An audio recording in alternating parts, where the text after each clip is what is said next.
Do you have a memory that haunts you at 3 a.m.? You know the one I am talking about. You are lying in bed, warm and comfortable, drifting off to sleep. And then, suddenly, your brain decides to press play on a movie you never asked to see. Maybe it is a joke you told 5 years ago that nobody laughed at. Maybe it is that time you waved at someone, thinking they were waving at you, only to realize they were looking at the person behind you. Or maybe it is something deeper. A moment where you were too loud, too emotional, too earnest. A moment where you tried to be someone you are not and failed. Your stomach drops. Your face feels hot against the pillow. You physically cringe, your body curling inward as if trying to protect you from the memory itself. You whisper to yourself in the dark, "Why did I do that? Why am I like this?" We have a name for this feeling. We call it cringe. But have you ever stopped to ask yourself what that feeling actually is? Why does a harmless memory from a decade ago have the power to cause you physical pain right now?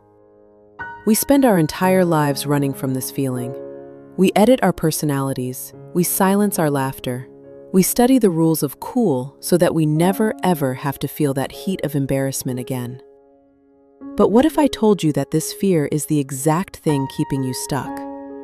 What if the most liberating thing you could ever do isn't to become cooler, but to kill the part of you that is afraid of being cringe?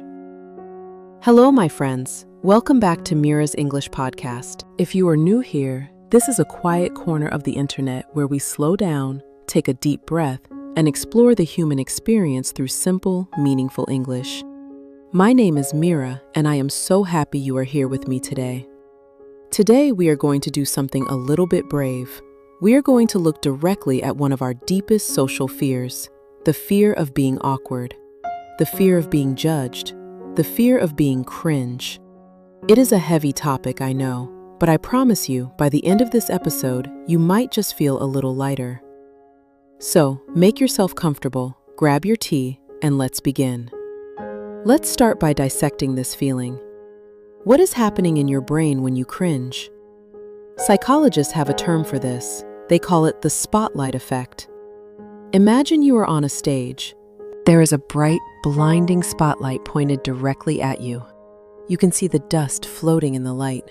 You can feel the heat on your skin. Out in the darkness, there is an audience of thousands of people, and every single one of them is watching your every move.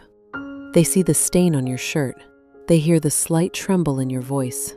They notice that your hair is a little messy on the left side. This is how most of us live our daily lives. We walk around with this subconscious belief that we are the main character in a movie and everyone else is the audience. When you make a mistake, let's say you trip on the sidewalk, your brain triggers a panic response. It tells you that everyone saw it. It tells you that everyone is thinking about it. It tells you that this moment has been recorded in the permanent record of the universe. But here is the truth, and it is a truth that is both slightly sad and incredibly freeing. Nobody is watching you.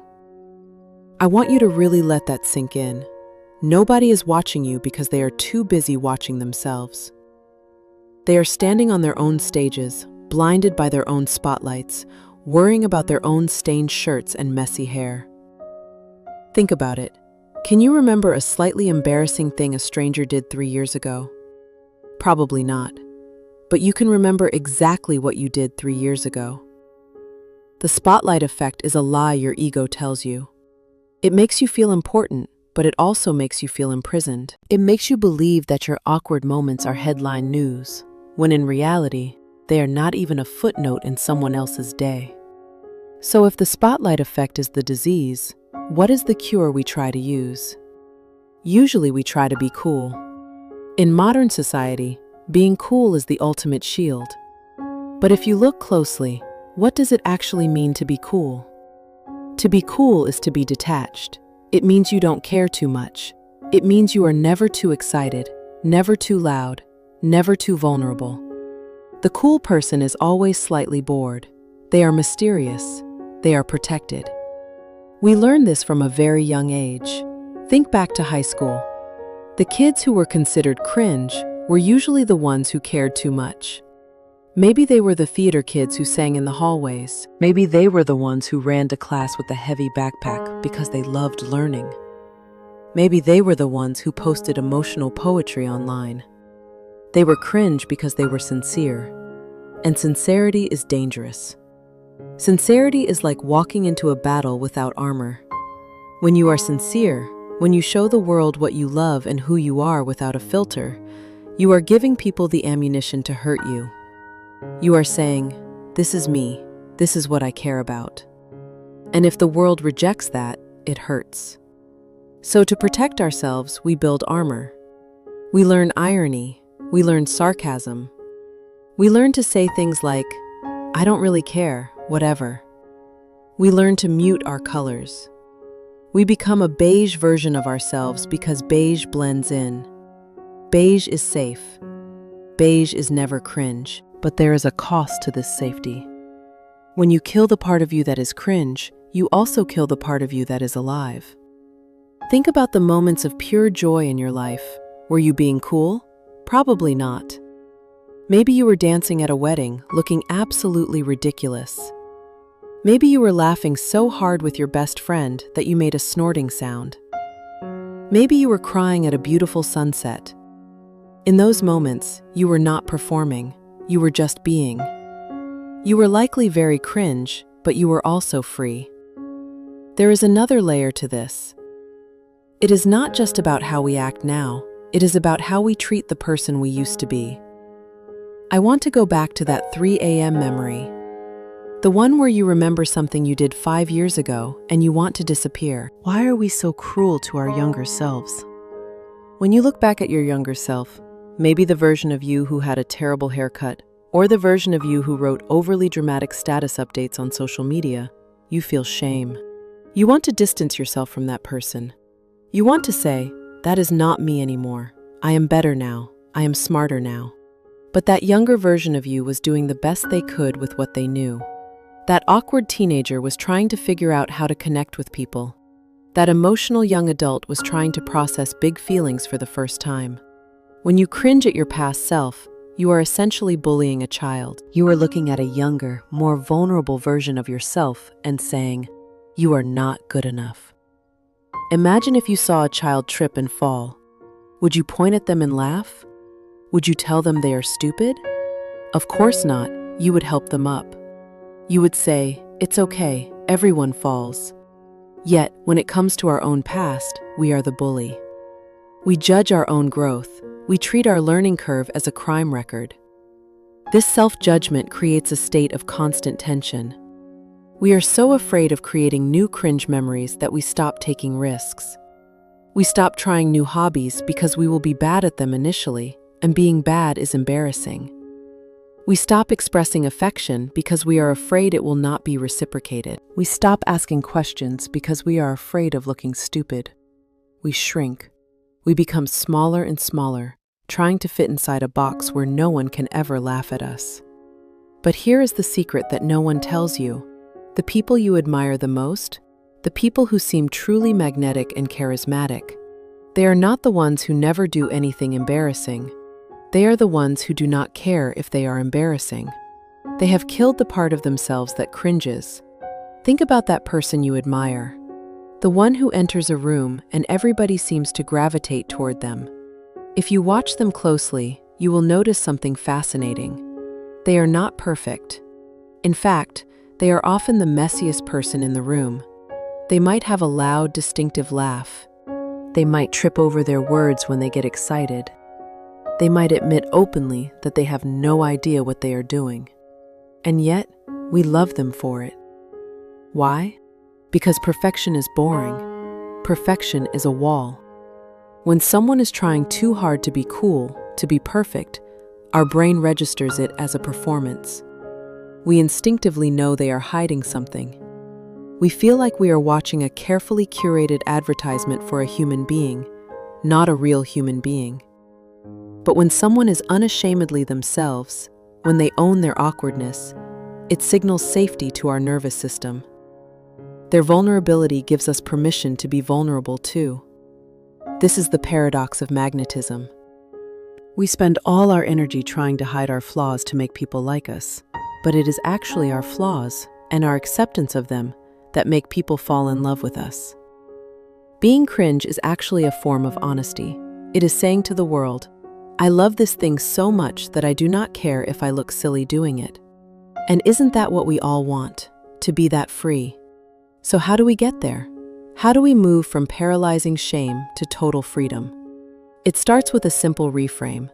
We need to change the definition of cringe in our heads. Right now, your brain defines cringe as a threat.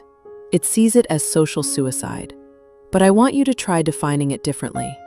What if cringe is just the feeling of your comfort zone expanding? Think about it. Every time you try something new, you are going to be bad at it. That is the rule of life. You cannot be a master without first being a fool. The first time you speak a new language, you will sound funny. The first time you try to dance, you will look stiff. The first time you tell someone you love them, your voice might crack.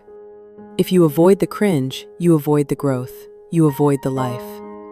There is a phrase I love which says that you must kill the part of you that cringes, not the part of you that is cringe. This means you must destroy the inner critic, the internal judge who sits in the corner of your mind holding a scorecard. Because here is the cosmic joke. We are all on a floating rock, spinning in the middle of infinite space. We are here for a blink of an eye in the timeline of the universe. In 100 years, nobody will remember that your voice cracked during a presentation. Nobody will remember that you wore the wrong outfit to a party. When you zoom out that far, the fear of embarrassment starts to look very small. It starts to look almost funny. Philosophy is great, but we need to retrain your nervous system. We need to prove to your body that you will not die if you look foolish. We do this through what psychologists call exposure therapy. Basically, we are going to do embarrassing things on purpose.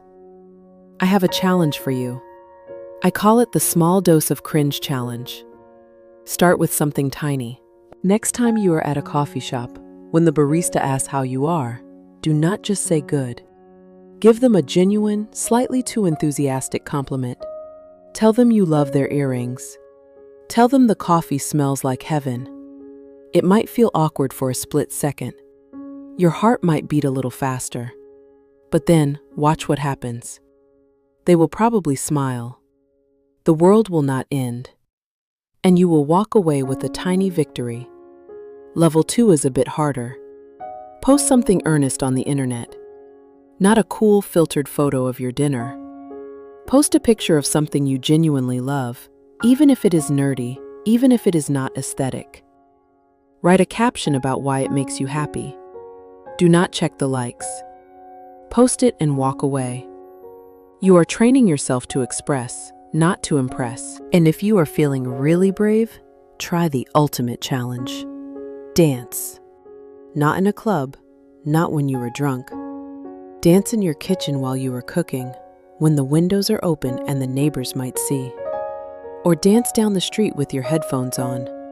People might look. Let them look. In that moment, ask yourself, who is having more fun?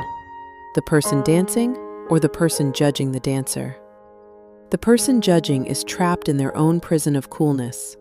The person dancing is free.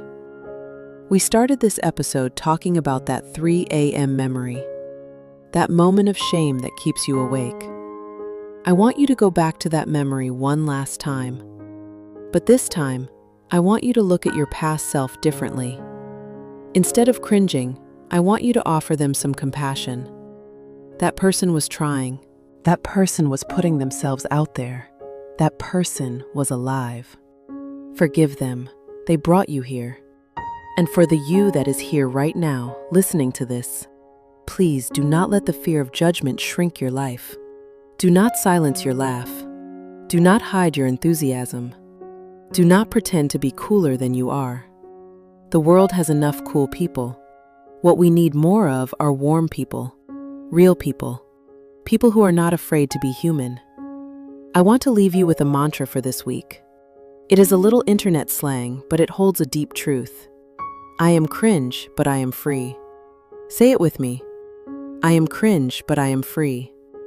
If this episode resonated with you, If you felt that little spark of recognition, I would love to hear from you. In the comments below, I want you to be brave. Tell me one cringe thing you love, or a moment you are learning to forgive yourself for.